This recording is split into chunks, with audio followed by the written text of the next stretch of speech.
Tervist! Mul on siiralt hea meel, et Eestis on nii palju ettevõtteid, kes on juba võtnud ette selle digitaliseerimise teekonna, avastanud innovatsiooni ja loonud esimesi edulugusid. Aga mind teeb murelikuks see, et näiteks EAS-i välja antud uuringus tuleb välja, et 33–38% ettevõtetest ei kavatse mitte midagi teha lähema 5 aasta jooksul.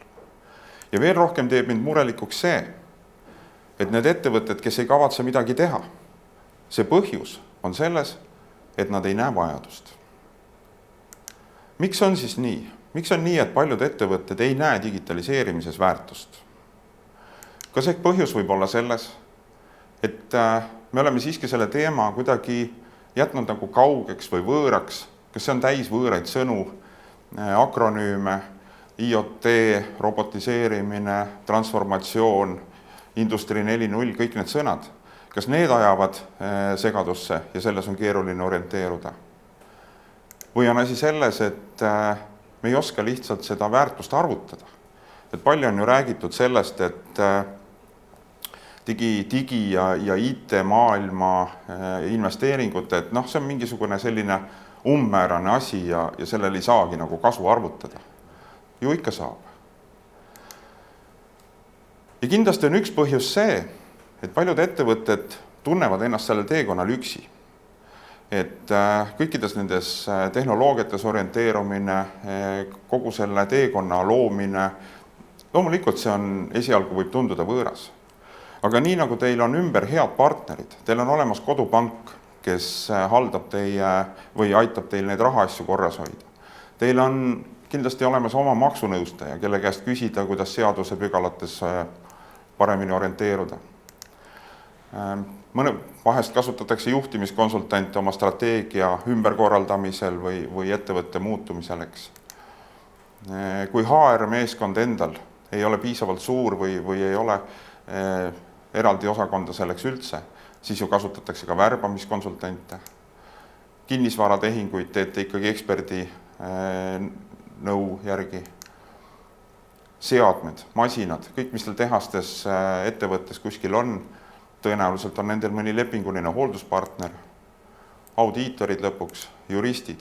Ja täpselt samamoodi peaks olema igal ettevõttel olemas ka oma äriinnovatsiooni ja digipartner, kellega koos tegelikult seda teekonda käia, kellega koos neid asju arutada ja kellega koos orienteeruda selles võib-olla keerulisemas maailmas. Üks olulisemaid asju selle digistrateegia juures ongi tegelikult eesmärk. Kui ettevõttel on teada, mida ta tahab saavutada ja miks ta tahab seda saavutada, siis kõik digivahendid on ainult vahendid, millega seda eesmärki saab nii-öelda saavutada. Võtame näiteks, et kui on vaja suurendada käivet, leida uusi turge, võtta kliente üle konkurentidelt, siis erinevad digitaalsed vahendid on selleks siis e-commerce või kliendiportaalid või kliendisuhtluse ja võimalikud erinevad abivahendid. Et need on need, millega me saame tegelikult uusi kliente juurde teha. Innovatsiooniga me saame luua uusi tooteid, uusi teenuseid ja sellega tegelikult ettevõtte käivet suurendada. Need ettevõtted, kellel on, ütleme, et nõudlus on suurem kui teha jõuab, siis nende ettevõtete puhul on oluline jälle keskenduda protsesside parandamisele. Jällegi, see aitab suurendada kasumit. Et need on kõik digitaliseerimise võimalused. Lisaks on väga oluline süstemaatilisus. Ehk et ükski digilahendus ei ole selline, et ostan poest, panen tööle ja ongi kõik. Sinna tuleb pidevalt panustada, seda tuleb pidevalt arendustegevust teha. Ja Tööandjate Keskliit on välja tulnud näiteks väga vahva sellise üleskutsega, mis koondab kokku erinevaid ettevõtteid, kes soovivad ja suudavad panustada arendustegevusse, innovatsiooni, sealhulgas ka digitaliseerimisse vähemalt 2% oma aastakäibest. Et nii nagu riik kulutab 2% oma kaitsekulutustele, nii peaks tegelikult iga ettevõtte tegema seda ka siis innovatsiooni ja arendustegevuses. Hea on see, et meie riik toetab ja väärtustab neid ettevõtteid, kes soovivad seda digitaliseerimise teekonda käia ja edulugusid siis luua. Ja kui eelmisel aastal juba EAS toetas digitaliseerimise siis digidiagnostika nime all, siis sellel aastal on nüüd avatud uus meede, digitaliseerimise teekaart. Väiksed muudatused seal on, aga suures plaanis on sisu sama. Sellest räägitakse täna pikemalt. Mis siis sellest kasu on, et üks ettevõte loob endale digistrateegia, loob endale tegevuskava ja hakkab siis selle järgi neid digiedulugusid looma? Ma ei teagi, kuidas teevad teised. Seetõttu ma oskan öelda ainult seda, kuidas meie oleme neid projekte teinud ja mida me oleme nende põhjal siis näinud ja tundnud. Ja teinud oleme me neid tõepoolest palju, sest kui ma meenutan kas või eelmise aasta digidiagnostika meedet, milles minu teada mäletamist mööda vist 100+ projekti tehti, nendest umbes 1/3 on meie tiimi tehtud. Seega ma arvan, et see üldistus on enam-vähem võib adekvaatseks pidada. Ettevõtted saavad läbi selle teekaardi loomise või läbi selle strateegia loomise või läbi selle digiarengukava loomise, nad saavad väga paljuski sellist ühist arusaama. Nad saavad aru saama, kuidas need protsessid toimivad, kus kohas on protsessides probleemid peidus ja kuidas need probleemid on omavahel seotud või mis on nende päris põhjused. Uskuge mind, kõik probleemid, mida te näete ühes kohas, nende põhjused ei pruugi olla samas kohas. Väga tihtipeale on põhjused hoopis kuskil mujal. Ja seda me oleme alati püüdnud selliste projektidega või analüüsiprojektidega üles leida.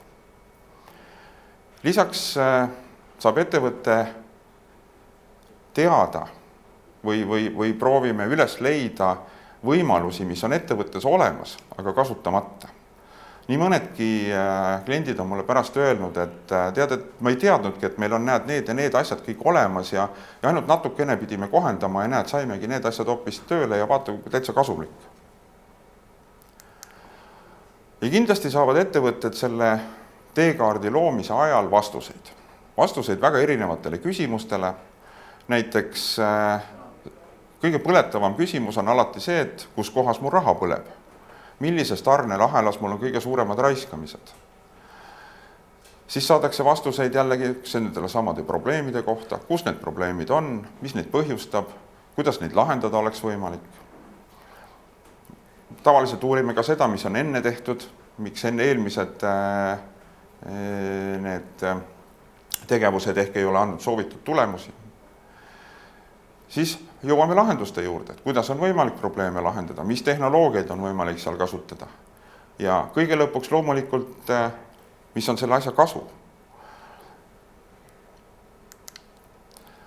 Ja loomulikult kogu see tegevuskava on siis erinevate parendusprojektide kirjeldused, nende nii-öelda siis mõju ja kõik selline asi ja nad on alati paigutatud mingisugusesse loogilisse järjekorda.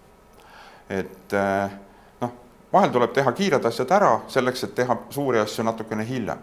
Vahel on mõned stabiilse arengu tegevused siiski ikkagi vajavad investeerimist, mida võib-olla kohe ei saa ette võtta, need on vaja lükata järgmisse eelarveperioodi või siis vastu võtta lisaeelarve või lihtsalt ongi nagu kiired asjad vaja ennem ära teha. Aga see ei ole kõik. Sugugi kõik ei ole see, mida ettevõte saab siis sellise füüsilise tulemina, kas siis selle tegevuskavana või selle lõppraportina või nende ideedena. Ettevõttes hakkab juhtuma päris huvitavaid asju. Kui need projektid kestavad keskmiselt meie kogemuse järgi 3–6 kuuni, siis selle 3–6 kuu jooksul muutub teie organisatsioon, kuna väga paljud inimesed on selle projektiga seotud, me oleme juba tihedalt tegelenud nende probleemidega, me oleme koos arutanud lahendusi ja need inimesed hakkavad vaimustuma.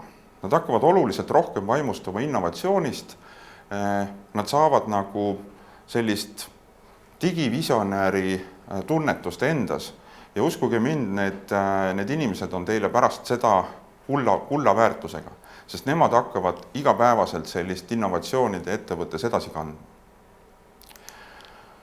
Teine asi, mis juhtub, on see, et teie inimesed hakkavad probleemidele vaatama veidikene teistsuguse pilguga. Et kui me vaatame ekraanil olevat pilti ja küsimust, siis proovige anda sellele vastus. Mida on pildil oleval lapsel vaja? Ja kui te nüüd mõtlete ja hakkate sinna pakkuma, et tal on vaja redelit, taburetti, madalamat riiulit või midagi muud, siis ma ei väida, et need vastused on valed, aga probleemi kontekstis ei oleks see lähenemine õige. Kui te esimese hooga hakkate mõtlema nimisõnades, siis te automaatselt lülitate oma aju lahenduste peale. Ja tegelikult võib juhtuda, et probleemi olemus jääb tegelikult tabamata. Mõistlikum on probleemile otsa vaadata tegusõnana. Mida on lapsel vaja? Tal on vaja kas raamatut leida, tal on vaja kas teada üldse aru saada, kas see raamat üldse seal on, tal on vaja lugeda lõpuks. Ja nüüd, kui me teame, mida tal on vaja teha, siis me saame hakata välja pakkuma lahendusi, kuidas seda teha. Ja täpselt nii on selle digistrateegiaga, digiarengu kavaga, ehk et kõigepealt me peame aru saama, miks te seda ühte või teist asja vajate, ja siis me saame sinna juurde leida lahenduse ja uskuge mind, siis te hakkate nägema ka selles ärikasu, sest siis on see arvutatav. Ja kolmas asi, mis hakkab ettevõttes juhtuma, on see, et kui te hakkate seda arengukava ellu viima, siis need inimesed, kes selle projekti käigus on kaasatud olnud, need inimesed ei hakka teile vastu töötama. Teie muudatuste juhtimine muutub oluliselt lihtsamaks, sest kogu selle poole aasta jooksul, 3 kuu või siis 4 kuu või 5 kuu olenevalt projekti pikkusest, need inimesed on nende lahenduste väljatöötamise juures olnud. Ja kui te ühel päeval hakkate neid ellu viima, siis need inimesed tunnevad, et see on minu lahendus. Ma ootan seda, ma tahan sellele kaasa töötada. Et need on sellised 3 suurt lisaväärtust, mis tegelikult selle digistrateegia loomise juurel annavad veel organisatsiooni muutumisele kaasa, lisaks sellele, mis on täiesti nagu ametlik siis tulem, ehk et see tegevuskava ise, probleemide kirjeldused, põhjused ja lahendused. Et see oli selline lühikene ülevaade sellest, mismoodi siis seda, või miks seda digitaliseerimise strateegiat ja tegevuskava tegelikult vaja on. Suur aitäh teile!